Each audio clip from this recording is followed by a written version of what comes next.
Okay, good morning tita. Bali, yung gawan tamo kanyan kining kay tamo area is cut and fill. So, yung gagawin natin na strategy sa area na to is we will look for the available upper portion na pwedeng pagkuhanan ng lupa. So, ibig sabihin yung mas mataas na lupa, tatanggalin natin para magagamit natin dun sa mababang portion. So, we do the cut and fill na paglalandscape natin. So, itong area na may mataas tayo dito, kukunin natin yung lupa, then idadala natin dun sa pinakamababa. So, ang magiging line natin is dalawang step lang. Kasi yung pang third step will be on the next lamppost, which is ang development na mako-cover natin is yung portion lang ng ating function at saka yung ating playground. Then later, ipapakita natin yung basketball court na gagawin. So, dito sa area na to, yung area na nakikita nyo dito, kukunin natin yung pinaka mababang portion. So, sa mababang portion na yon, may matataas na portion banda dun sa may function. So, kukunin natin yung mga lupa na dun para ma-transfer natin. So, pag tin-transfer natin, may portion na mababa dun sa level ng ating lamppost. Then, dun sa lamppost na yun, lalagyan natin ng bato. So, marami tayong available na bato dito para makuha at mailagay sa side. So, after that, ipo-flatten na naman natin yung area na yon hanggang dun sa mangga. So, dito sa may area na to, meron tayong available na catch basin. So, yung catch basin na to, idudugtong na natin sa ating magiging main canal. So, yung main canal natin, tatakbo mula dito hanggang dun sa pinaka dulo ng ating lamppost. Dun sa lamppost na yon, magkakaroon tayo ng cross na canal from edge ng bahay hanggang sa edge ng ating caretaker house. So, magmi-meet sila. Since ito yung pinaka lower portion ng ating lupa, diyan magkakaroon tayo ng 4 na catch basin. So, yung isa sa mga catch basin, yung magiging main catch basin, nadudugtong naman pa baba. So, yung pagdugtong ng baba na yon, gagawa lang tayo ng hukay hanggang dun sa pinakababang dulo, pero ang ating pipe is matatapos lang dun sa may mangga. So, magkakaroon tayo ng another catch basin doon para dun na muna yung tapon ng tubig habang wala pang development dun sa area na yon. Okay, so ito yung area na pagtatayuan naman ng ating function hall. So, dito sa ating function hall, may portion tayo na sobrang taas compare dito sa area na mababa. So, ang difference niya, para magkaroon ng idea, so may stick tayo dito. Yung stick na to, ang height is 1.2 ang height niya from this. So, dito sa line na to, at dun sa pinakamataas na portion, yun pa lang ang level niya. So, imagine, kung halimbawa magtatambak tayo, magkakaroon tayo ng bangin. At the same time, yung tambak na yun, hindi siya kaagad na nakapress or stable yung lupa.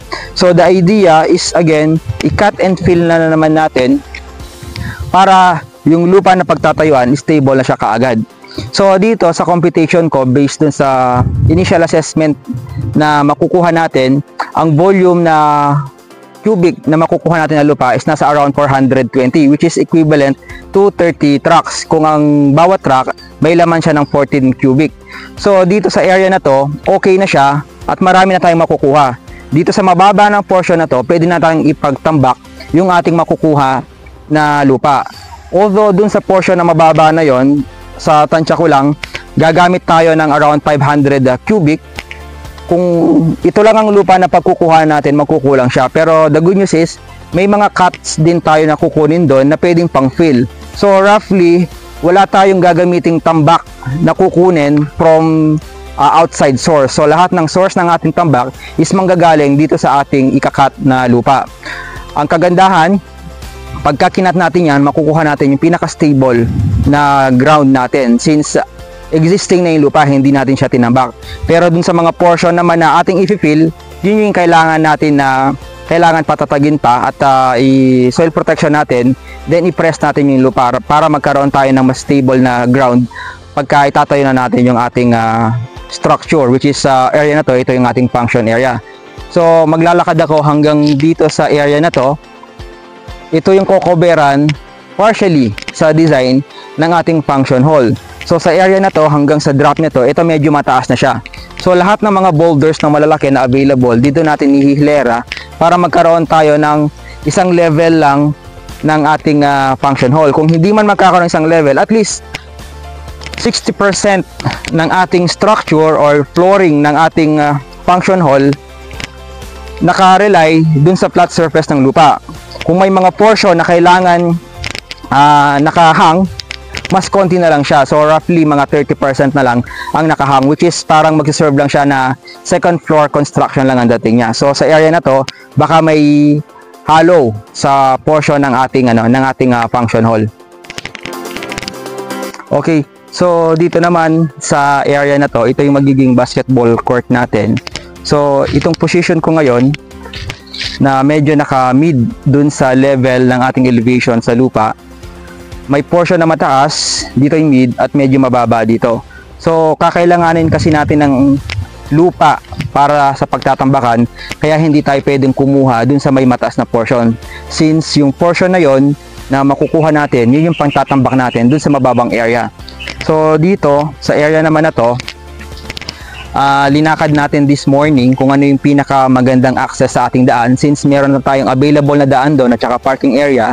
Dito sa tinutumbukan ng mga pinagtanggalan nating ugat, dito liliko yung ating daan papunta dun sa baba hanggang sa next development natin. So ito na yung pinakamagandang access hanggang dun sa baba na magiging development soon. So sa area naman na to, meron na tayong available na area na wala masyadong puno. So dun sa maluwang na area na to, dito tayo maglalagay ng ating basketball court na half court lang naman. Then lahat ng mga lupa na kukunin natin, itatambak natin dun sa portion na medyo mababaw. So meron na tayong nagawang boulders dito, which is soil protection natin. So dito medyo malalim. So lahat ng lupa na makukuha is itatambak natin dito sa area na to. So once na matambak ito at magiging level na siya, itong portion naman na to, medyo kukuha na naman tayo dito at ilalagay natin dito sa may level na to. Itong level na to medyo mababa na siya. So ito na yung magiging second level, magiging reference natin. May mga portion tayong makukuha bandang dulo, then itatambak natin dito sa portion na to. So yung mga bato na to, may mga maliliit at malalaki. So yung mga maliliit, kukunin natin lahat dahil ito yung magagamit para sa ating retaining wall, soil protection. At the same time, magiging landscape siya ng ating cut and fill na design. Meron tayong portion na makikita dito from our catch basin na existing. So yung catch basin na yon tatakbo sa susunod na catch basin, wherein ang catch basin natin mapupunta dun sa after ng ating lamppost. So dun sa lamppost na yon, itatapon natin ng tubig pababa hanggang dyan sa manggalang na ito. Then maghuhukay lang tayo hanggang sa dulo, pero ang catch basin natin mapupunta hanggang dun sa may mangga. So ito yung portion ng ating play area. So ang target natin dito is magkakaroon ng flat surface, although not exactly flat na naka-levelado siya, but we will target yung flat na at least pag maglalaro yung mga bata, hindi sila medyo na pupuwersa ng pataas, so hindi mapapansin yung slope. So dito sa kinatatayuan ko ngayon, ito yung magiging level ng ating play area. So dito sa level na to, ito na yung pinaka flat portion. So kung maglalakad ako sa portion na ito yung medyo mataas na. So magkakaroon tayo ng cut dito. Then i-fill natin dun sa area na mababa naman. Since yung area na kinatatayuan ko kanina is yun yung ating reference line na hanggang dito, mapapansin ko na itong lupa na to is medyo mataas. Saka itong portion na to medyo mataas na. Ito yung kukunin natin para sa cut. Then pang fill natin dito sa area na mababa. Again, kailangan natin kumuha ng area na ikakat. Hindi tayo pwedeng kumuha ng reference na mataas na kagad. Kung kukunin natin yung mataas na reference, kailangan natin kumuha ng pang-fill na hindi manggagaling sa lupa. And since ang kailangan natin is cut and fill, kailangan tayo mag-start dito sa mid, wherein ang mid natin is yung area na to. Then we need to cut itong mas mataas na portion para pang-fill naman dito sa mababang area. So sa tingin ko, itong area na to, hindi siya masyadong maraming trabaho sa paghukay at saka sa pag-fill dahil hindi siya kataasan, unlike dun sa portion ng ating basketball court. Okay, dito naman sa ating sewer line, ang main sewer line natin is mag-start dito sa portion ito, magkakaroon tayo ng catch basin dito na ang sukat is 1 meter by 1 meter. Bali, ang catch basin na yan ay 4. From this point at saka sa kabilang dulo ng ating caretaker, 2 yon, bali dulo-dulo. At sa center may dalawa na naman tayong catch basin. So, itong catch basin nito nagdudugtong using yung ating reinforced concrete pipe. So, sa pipe na yon, makikita dun sa tinutumbok ng ating catch basin from our step doon. Then, dito sa alignment na to, makikita dito. After that, pag nagkita dito yung ating catch basin at saka yung main sewer line, magkakaroon tayo ng connection, pababa na yon hanggang dun sa pinakadulo ng ating property.